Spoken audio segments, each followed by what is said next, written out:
So earlier in the chapter, we were working with the standard form of the equation and graphing it. And now, as we're moving forward, we're looking at other ways to solve now the equations. And one of the ways to be able to solve is to be able to find the x-intercepts of the graph, or in other words, where does the parabola cross the x-axis? So the solutions of a quadratic equation and the x-intercepts of the graph are related function and are often called the roots of the equation or zero of the function. Okay, we're going to find these a couple different ways today. One of the ways we're going to do is by looking at graphs to see where does the graph cross the x-axis. If it doesn't cross the x-axis, then we have no solution. Okay, so if we look here, this again is a teacher only. What are the solutions of the equation? Use a graph of the related function. Well, x squared minus 1 equals 0 is the same thing as saying y equals x squared minus 1. I could set up my xy table here. So if I put in -2, -1, 0, 1, 2. So -2 squared is 4, 4 minus 1 is 3. -1 squared, 1 minus 1 is 0. 0 squared is 0 minus 1 is -1. 1 squared, 1 minus 1 is 0. 2 squared, 4 minus 1 is 3. So if I draw my graph here, -2, +3, -1, 0, 0, -1, 1, 0, 2, 3. So here's my graph. But what I'm interested in here, the solutions of the equation, are the 2 points that are actually on the x-axis. So those 2 points there, which are my -1, 0 and my 1, 0, are my solutions. And how we would write that, and really the solution is just the x value. So my solutions here would be positive and -1, because that is when it crosses the x-axis. Is it positive and -1? So there are 2 solutions, the positive and the negative. Okay, x squared equals 0. Well, this would just be the same thing as saying y equals x squared. Again, -2, -1, 0, 1, 2. 2 squared is 4, 1 squared is 1, 0 squared is 0. 1 squared is 1, 2 squared is 4. So if we graph this,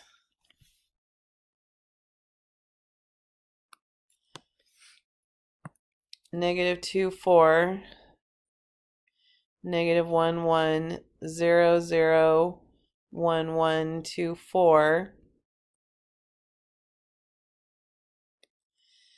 Now we're only touching the x-axis at one point, at that 0, 0. Again, it's when our y is 0. So this one, my solution would be 0, and so there's only one solution. So if the vertex is on the x-axis, you have one solution. If the vertex is not on the x-axis and it crosses the x-axis, you have 2 solutions. And obviously the other situation would be no solutions. So the last one here, we have y equals x squared plus 1. So create my xy chart. -2, -1, 0, 1, 2. 4 squared plus 1 is 5. 1 squared plus 1 is 2.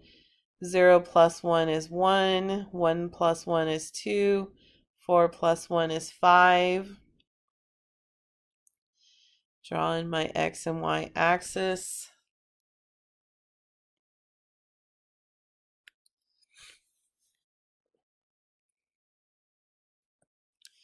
So negative 2, 5,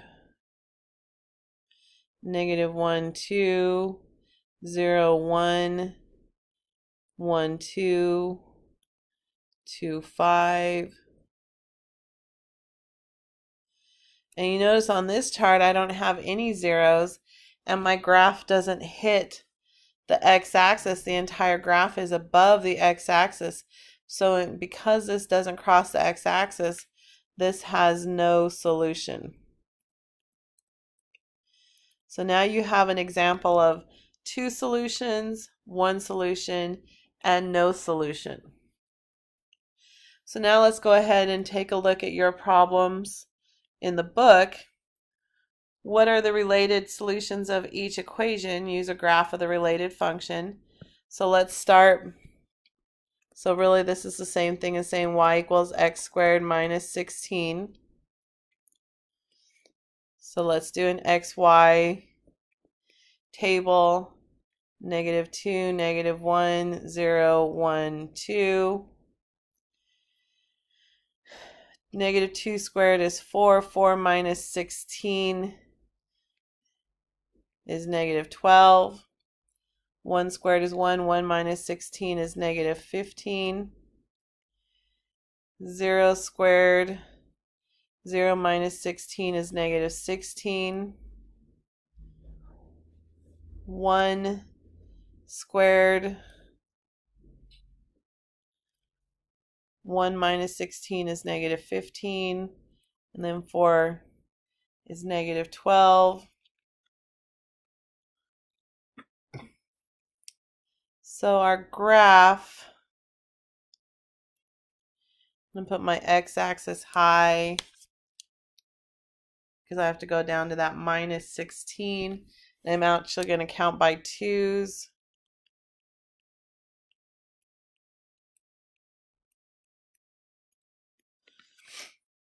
So on this one, negative 2, negative 12, negative 1, negative 15, 0, negative 16, 1, negative 15, 2, negative 12. So far, if we draw our graph in, it's going to be hard to tell where it crosses. So this is where we might need to add some more points. So if I add 3, that'd be 9 squared minus 16 would be negative 7. If I add 4, 4 squared is 16 minus 16 is 0. So over here at 4 I'm at 0, which means at negative 4 I'm going to be at 0. So here's my graph. So my answer here is positive and negative 4. That's going to be my solutions.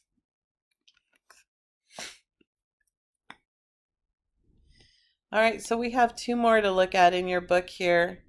So the next one, 3x squared plus 6. Now, when we look at this, if we set up a t-chart here, negative 2, negative 1, 0, 1, 2. Let's just start with the 0 here, because if I put 0 in, 3 times 0 squared is 3 times 0 is 0, plus 6. So at 0 I'm at positive 6, which means that I'm already, by drawing my axis here, 1, 2, 3, 4, 5. My vertex is here and it's going to open upward, which means that this is never going to cross the x-axis. So in some cases you can just look at where is the vertex. Is it going to even cross the x-axis? Where is that? Opening upward and having a plus 6. This is going to be a no solution.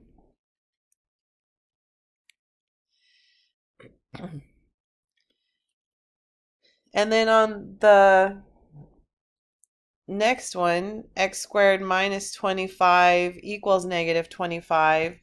Well, I have to have everything on one side. So if I take that x squared minus 25 equals negative 25, and I solve that by adding 25 to both sides,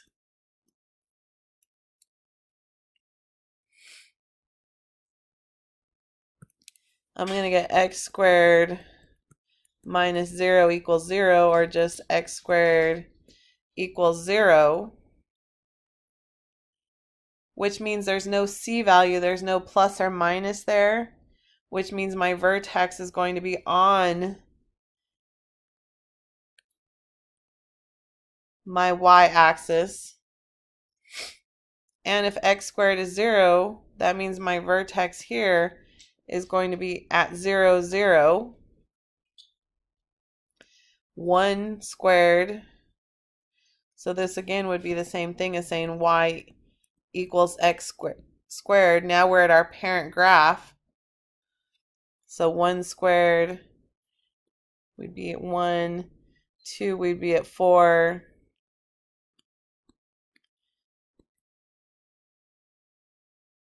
So again here, our vertex is at the origin or touching.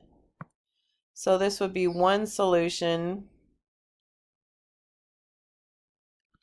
and it would be 0, because we're only crossing or touching the x-axis one time. All right, go ahead and pause here while you complete questions 1 and 2 in your in the book. And just know for the homework, the directions are going to let you use Desmos to do the graphs for you, and then you can drag along the graph on Desmos and it'll give you the ordered pairs where your intercepts are, so you won't have to draw the graphs on the homework. But it's still good practice in the notes here to go ahead and graph them, because we can never get too much practice in graphing. But again, pause here while you complete 1 and 2, and then come back and check your answers.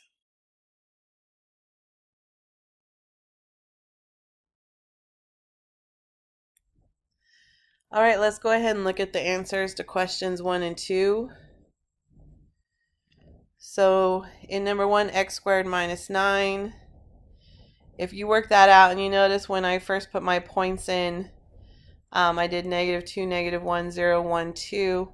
You would have had to extend this one and add a 3 here. 3 squared is 9, 9 minus 9 is 0, which is how we get our intercepts of positive and -3. The 1/2 x squared plus 1. That plus 1 is already telling us it's going to be 1 above the x-axis without having that b term in there. So that would be no solution. I am going to show you, I'm going to add in a little Desmos here so you can see how for your homework you can use Desmos to get the graph to help you find these intercepts. All right, so if we were to take that equation from number 1, x squared minus 9, so if I put that in here and I do my y equals x squared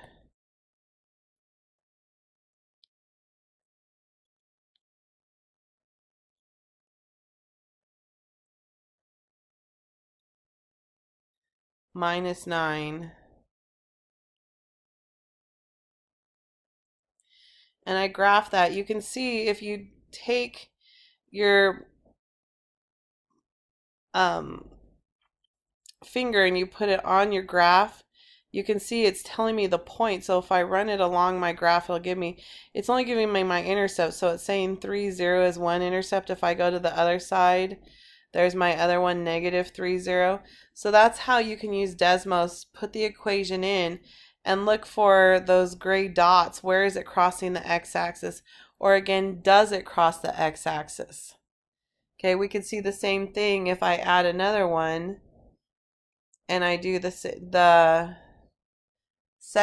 question number 2, the 1/2 x squared plus 1.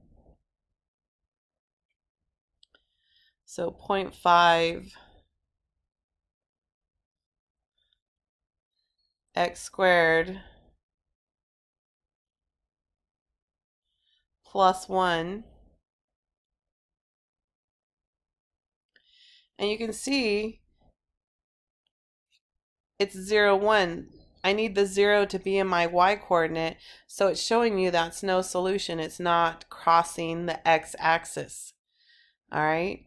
So again, that's what you want to look for. So on your homework, you're going to have some questions like that where I'm telling you, go ahead and use Desmos to see where does it cross. But it's still good practice in your notes for you to have graphed them. So again, now you're looking back at the graphs, but again, it's a way you can use Desmos to do the graphing for you in this instance, just to be able to find your solutions.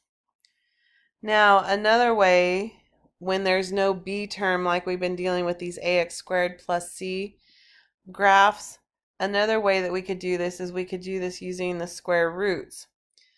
So it says you can solve the equations in the form of x squared equals k by finding the square roots of each side. For example, the solutions of x squared equals 81 are the positive and negative square root of 81 are plus and minus 9. So here again, this is a teacher only problem. You guys don't have this in your book, so just follow along. So we have 3x squared minus 75 equals 0. So if I add 75 to both sides here, that means I have 3x squared equals 75.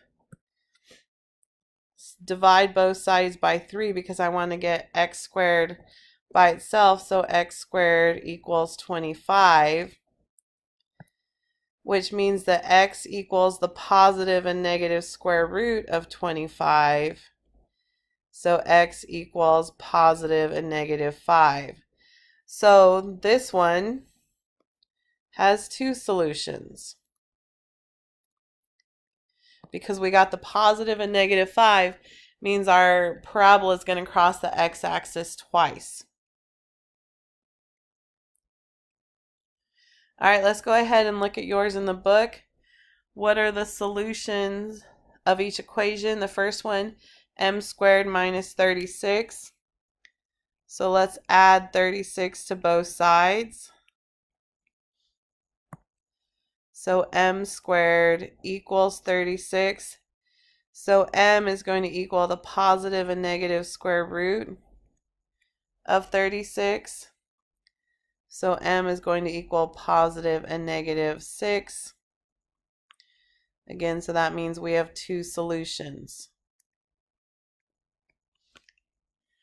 All right, in your example, we still have a part C and a part B and a part C. So let's go over those together. So b 3x squared plus 15. So let's subtract 15 from both sides. So 3x squared equals negative 15. Divide both sides by 3. X squared equals negative 5. At this point, we have not talked about how to take a negative square root.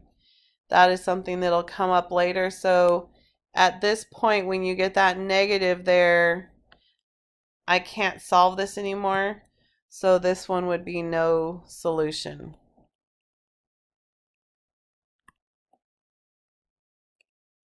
Okay, I don't have a positive value of when that's going to cross the x-axis. And then part C, 4d squared plus 16 equals 16. Subtract 16 from both sides.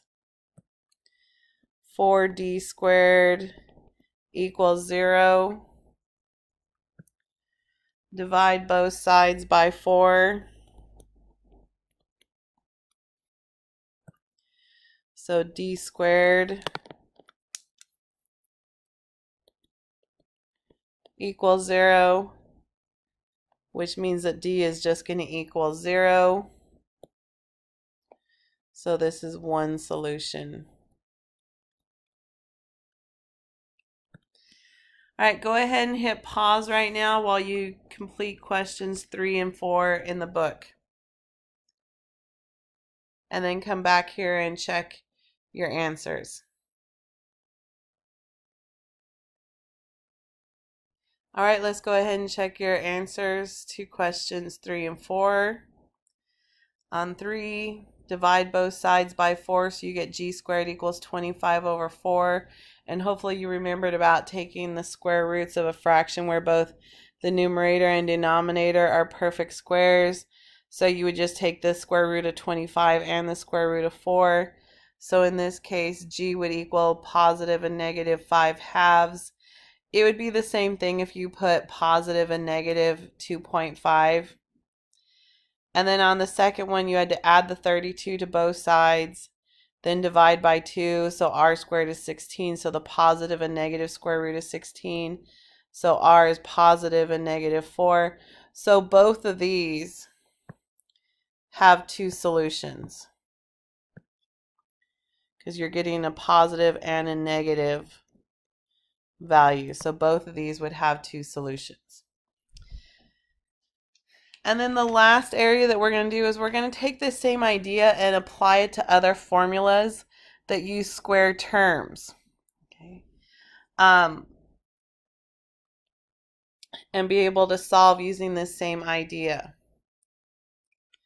So here's my teacher-only problem. An aquarium is designing a new exhibit to showcase tropical fish. The exhibit will include a tank that is rectangular prism with a length L that is twice the width W. The volume of the tank is 420 cubic feet. What is the width of the tank to the nearest tenth of a foot? So the length is twice the width. So we're going to say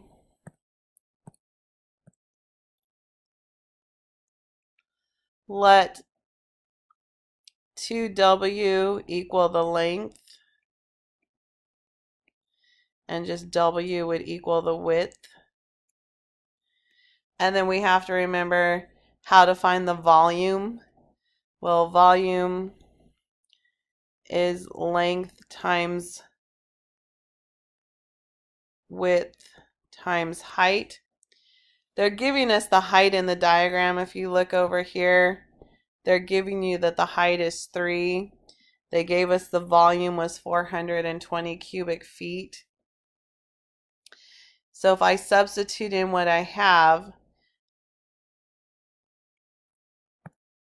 so we have 420 equals, for length we're going to put 2W, for width we're going to put W, and then our height we're putting 3. So 420 equals 6W squared, because W times W is W squared. Divide both sides by 6. So W squared equals 70.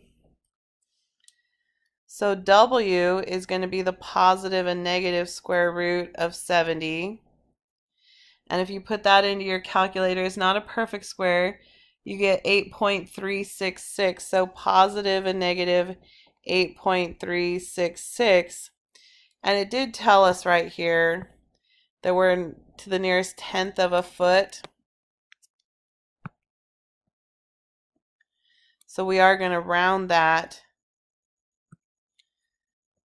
So that would be approximately positive and negative 8.4.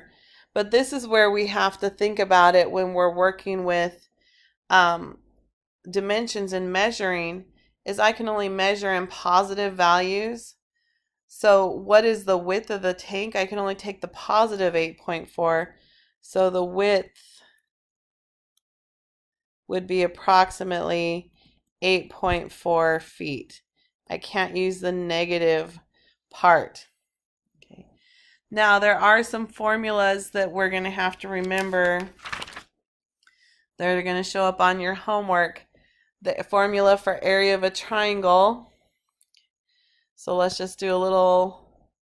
So triangle area equals 1/2 base times height. I think we get a square. Area equals side squared. And if we're doing a rectangle, area equals base times height. If any other formulas show up on your homework, just make sure and look them up so you know the correct formula to use. So let's go ahead and look at your problem in the book. It says, suppose the tank in problem 3 would have a height of 4 and a volume of 500. What is the width of the tank to the nearest foot? Well, we're still going to say let 2W equal the length, because the length is still twice the width. So W is going to be the width. Volume is still length times width times height. But again, now for height we're using 4 and volume we're using 500 cubic feet. So 500 equals 2W times W times 4. So 500 equals 8W squared. Divide both sides by 8. So W squared equals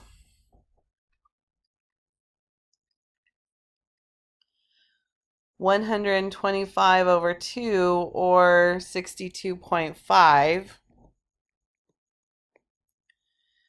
So W is going to equal the positive and negative square root of 62.5.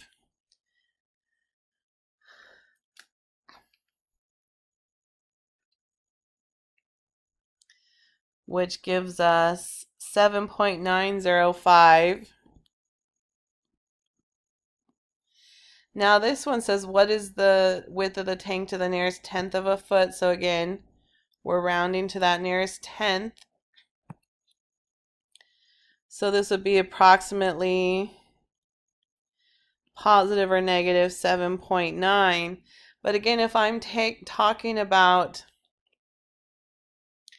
using measurement, that means I can only use the positive. So my width would be approximately 7.9 feet. I can only use that positive measurement. And part B says, well, what are the disadvantages of using a graph to approximate the solution to problem 3? Well, the problem is your answers are irrational numbers, which will be difficult to approximate on a graph. So the answers of the equation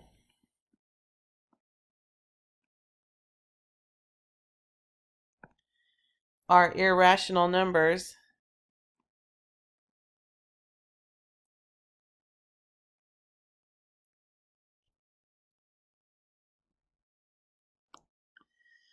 which are difficult to approximate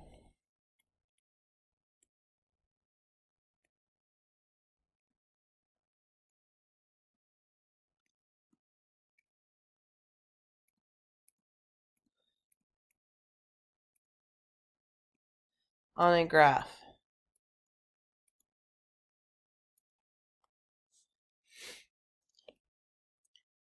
All right, so go ahead and pause here. Oh, the other formula, I knew there was one formula I was leaving out. Area of a circle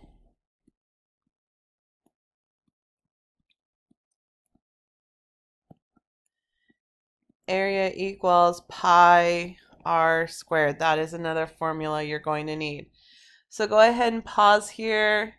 Complete questions 5 and 6. When you have those completed, come back here and check your answers.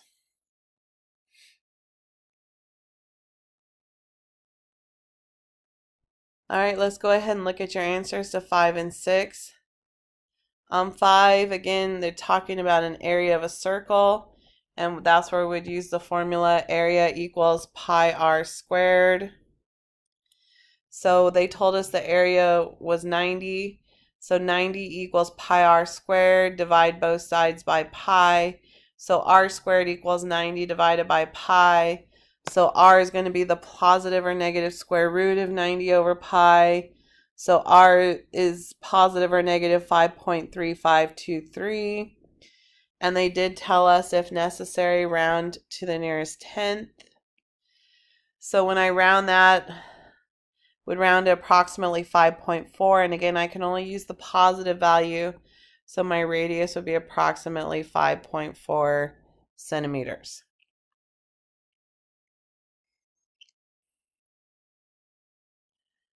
All right, let's go ahead and look at number 6. Again, they're talking about a circular region, so area is pi r squared. This time the area is 100, so 100 equals pi r squared. Divide both sides by pi. So r squared is 100 divided by pi, which means that r is the positive or negative square root of 100 divided by pi. So r is positive or negative 5.6418. And again, we're rounding to that nearest tenth of a foot. So my radius, and I can only take the positive, is approximately 5.6 feet.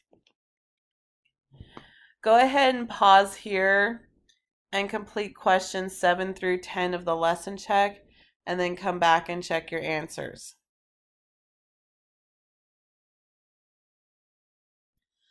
All right, on 7 through 10, they tell you to solve each equation by graphing or by finding the square roots. I'll be honest, all of them I found using the square roots. You could use Desmos. This would be a good place to go to desmos.com and graph them if you wanted to do that.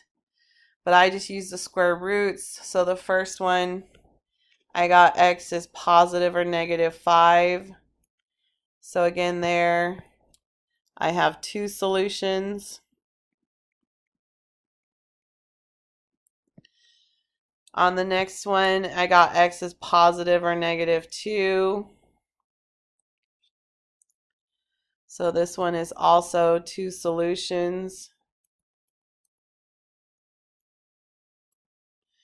If we go on to 9 and 10, these actually all have 2 solutions. Positive and negative 12 for number 9. Positive and negative 15 for number 10. So again, both of these have 2 solutions. All right, make sure and get your worksheet from the sub. And again, the first questions, you're going to use desmos.com to do the graphing for you so that you can just see where it crosses the y-axis.